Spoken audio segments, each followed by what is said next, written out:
Hi, this is Elliot Pepper, and welcome to my Inner Circle podcast. I'm super excited today because I have one of my biggest friends, mentors, and readers on the show today. So I'm really honored to have you, Brad. Thank you for being here.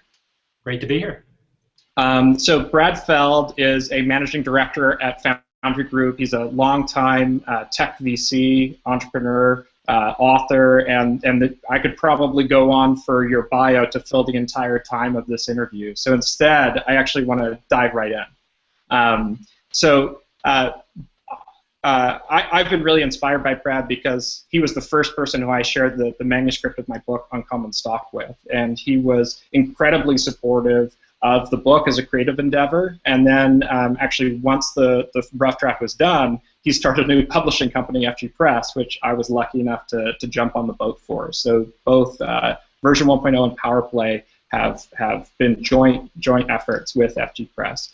And so one thing that I want to ask Brad, because you've spent so much of your career working with both artists and entrepreneurs and basically makers, right, who've been very, very successful, and many who haven't. So I think that part of the interesting piece about being a VC is that you get all these different data points, and you get to see which ones arc towards success.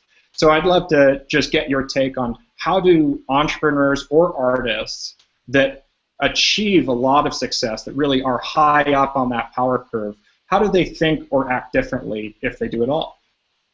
I think the biggest driver of long-term success is this notion that it's something that takes a long time, requires an amazing amount of commitment to, and as a result, the entrepreneur or the artist has to be obsessed about their craft. They have to be just, in the entrepreneur's world, it's obsessed about the product. And that obsession, it's different than passion. You hear the phrase passion thrown around a lot, especially in entrepreneurship. Are you passionate about this? What are you passionate about? I prefer passion to be, in the bedroom. I think that's a good place for it. Obsession is different, and it's this obsession, this notion that you're going to make it work. And when you don't, you stay on this path and this trajectory, recognizing that failure, whether it's product level failure, it's a stumble, it's a bad idea, it's something that doesn't meet expectations, that's okay, that's part of the process, but your obsession about this thing you're trying to accomplish continues. So that characteristic is one that I see a lot. The other is, and I started with it, is this notion of a long arc. I think that it's easy to sort of point at, wow, look, that was an overnight success. Yeah, every now and then there's an overnight success, but almost every success story has a very long arc, and in that long arc has amazing ups and downs and personal discovery as part of it. One of my favorite phrases, a good friend of mine, Jerry Colonna, who runs a company called Reboot.io, talks about this notion of the importance of radical self-inquiry, this continual investigation of what you as a human are capable and interested and obsessed about doing, rather than sort of the pro forma, oh, I'll just do whatever. So if that's a sort of a couple of oddball characteristics that characterize people who do achieve a lot of success, what are the biggest mistakes that you see first-time entrepreneurs make? There's a long list. I'll just give you a couple of bullet points. Sure. One is believing that it's a straightforward path. Second is concerning yourself with what everybody else is saying versus collecting that in as data, but then making your own decisions. Third is tangling up the notion of your own identity and your own ego and emotion with individual things that work or don't work. You have to really detach some from the individual things. The overall arc is important, but the individual things are easy to get tangled up in. Next, I think a lot of entrepreneurs hold their ideas tight. They're afraid to share them. They're afraid to test them. When you did your first book, Uncommon Stock, I remember you were pretty open about sending out the crappy unedited manuscript thoughtful, direct, extensive feedback. But you did it early. You didn't wait till the very end. You didn't wait till it was done and sort of polished. Like, now what do you think of it now? And then the last is not listening. I think a lot of people say, hey, Elliot, I'd love to hear what you have to say about, blah, blah, blah. And you'll start talking, and I immediately start thinking about how can I convince you that your position is wrong, or how can I get you to agree with my position, rather than just listening to what you have to say and trying to process it and incorporate it into the data set that I have. So one thing that I love about reading your writing, and actually about reading your blog, is I recently went on and WordPress, or I think you use WordPress, right? It tracks all the tags associated with the different posts. And you're obviously very well known in the tech and entrepreneurship world, but the single tag that has the most posts is books, which I found really sort of fascinating. And so you're obviously a huge reader and a huge writer. But most of your career is as a business leader, right? So why read books and why write books? What's special about long form? So for me, reading is one of my greatest pleasures. I've been married to my wife Amy, who's also a writer, for 20-something years, and I would say our greatest Friday night or Saturday night experience is laying on the couch with the dog at our feet, reading. Nice. We went away for a month off the grid for a vacation, just disconnected, no email, no phone for a month, and I think she read 30-something books and I read 40-something books. It's the thing we love to do. I read a wide range. I tend to go through phases, so I'll go through a biography phase. I've always been a huge reader of science fiction. I think actually science fiction has informed more of my investing activities than anything else. I read some business books, especially from friends or things that are popular. I would say I'm much more interested in business history than I am in business advice. So, for example, right now I'm reading a book called The Intel Trinity. Just came out. Michael Malone wrote it. It's a phenomenal book about the creation of Intel.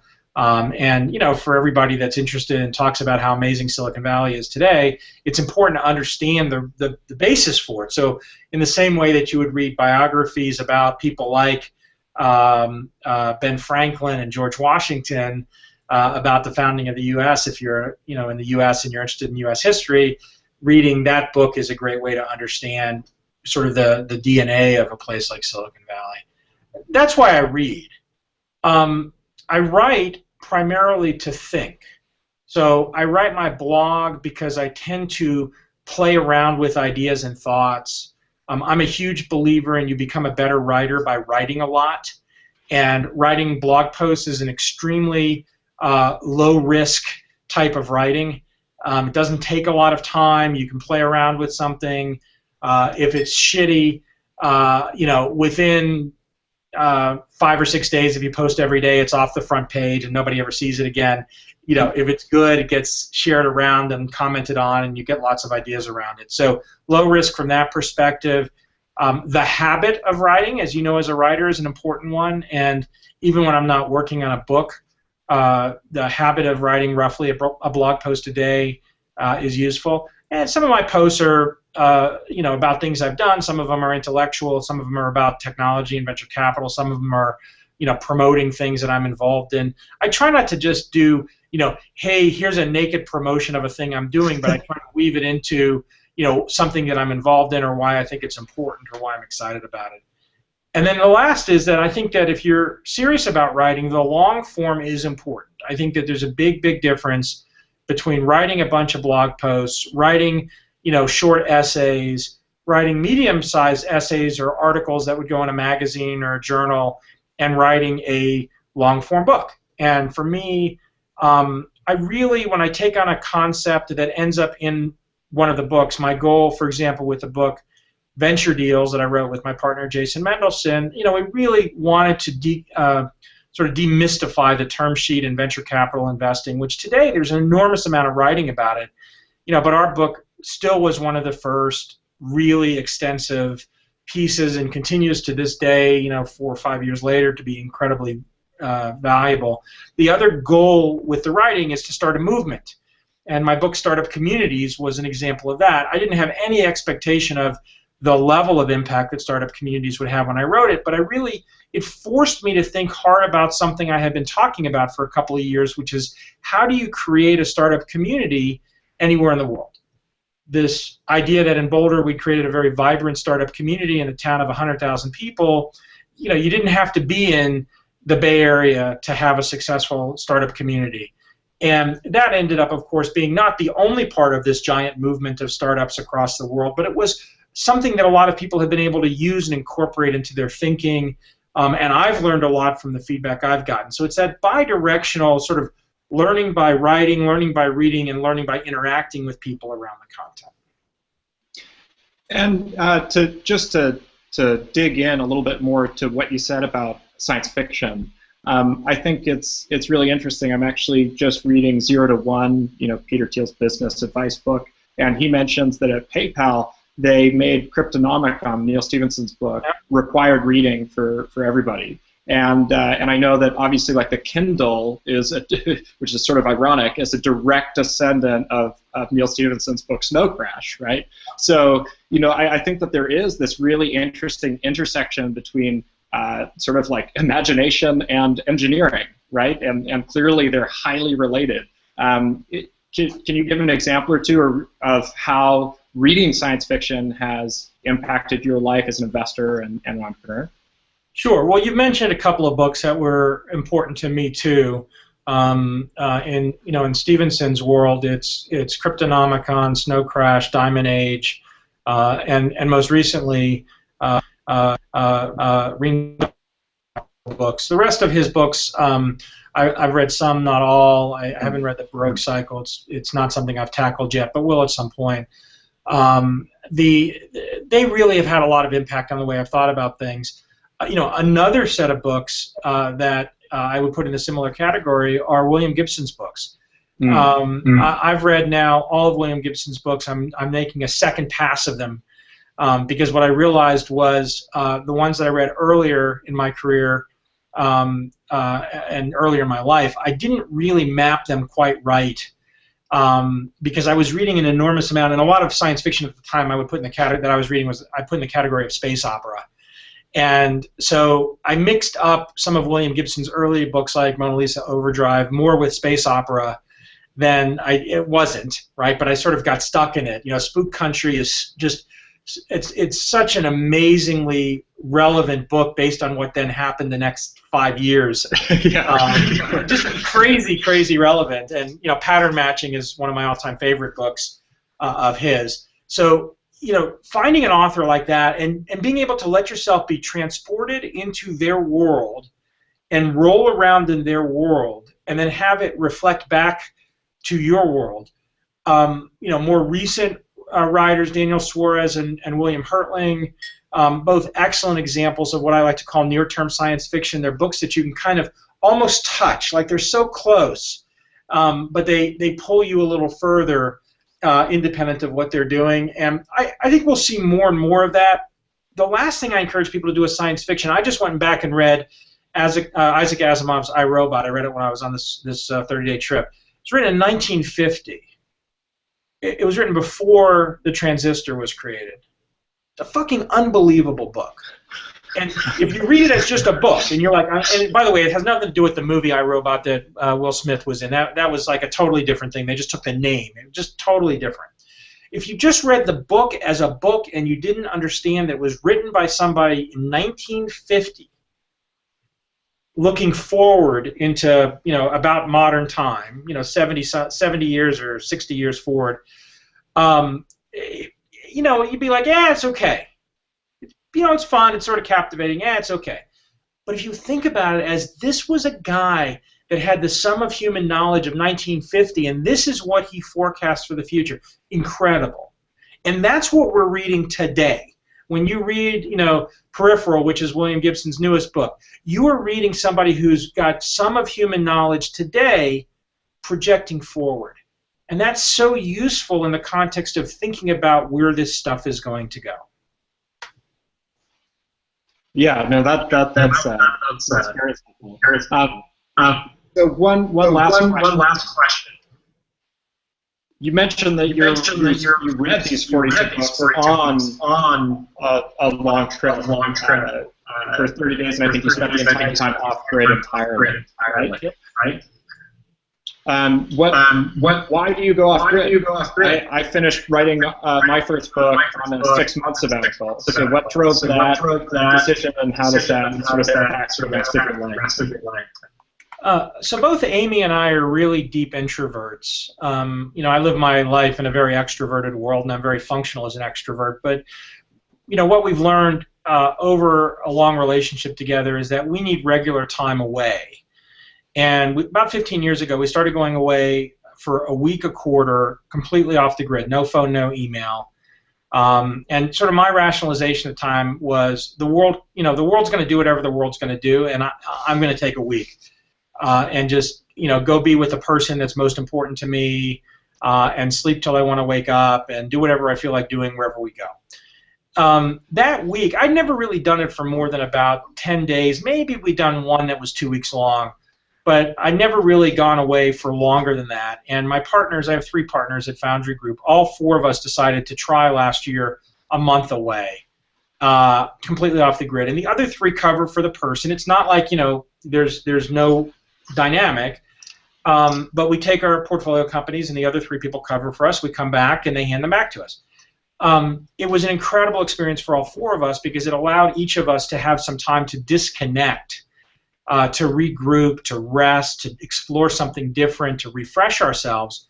And we all came back, so much more engaged and enthusiastic about what was going on. And for the other 3 partners, it gave us a chance to be exposed to the portfolio, the person in a deeper way. Like, I had a company in my last, on my sabbatical when I was gone that, we were in a sale process, we didn't get any buyers, and it ended up being a very broken sale process, and we ended up getting, a transaction done, but my partner Seth took care of it. And like, he just stepped into my shoes and did a huge amount of work, but, uncomplaining, and maybe probably more effective than I would have done it.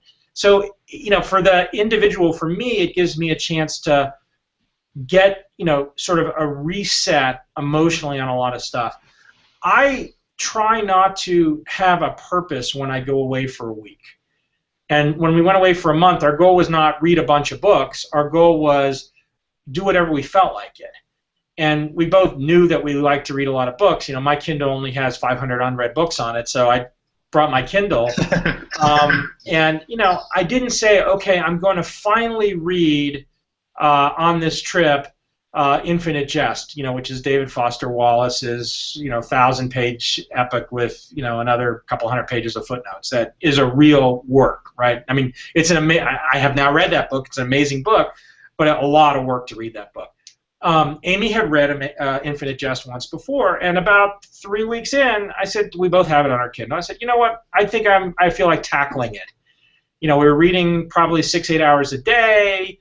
By this point, we'd get up, we'd read, we'd go to we'd get up, we'd go to breakfast, we'd read. Maybe I'd go for a run. We'd read, we'd have lunch, we'd read, we'd take a nap, we'd go to dinner, we'd read some more, we'd go to sleep. Like, that was what our days were. And she said, I'll read it with you. And the 2 of us read it it took us about 4 days to devour it. And we read it, and it became a thing we were talking about, right, over this course of these couple of days, which is a really interesting and fun way to experience that particular book. But I didn't go away saying I'm going to finally read this book that I've talked about, nor did I say I'm going to read a bunch. I'm just going to go away, and whatever happens, happens. And, when I come back, hopefully my brain is refreshed, and I feel good, and I feel ready to go again. Awesome. Well, I think on that note, I'll let you go. Thank you so much for making the time for this. Totally. And, good to good to see you too, and I look forward to getting the 3rd Unpowered book in your inbox. I can't wait.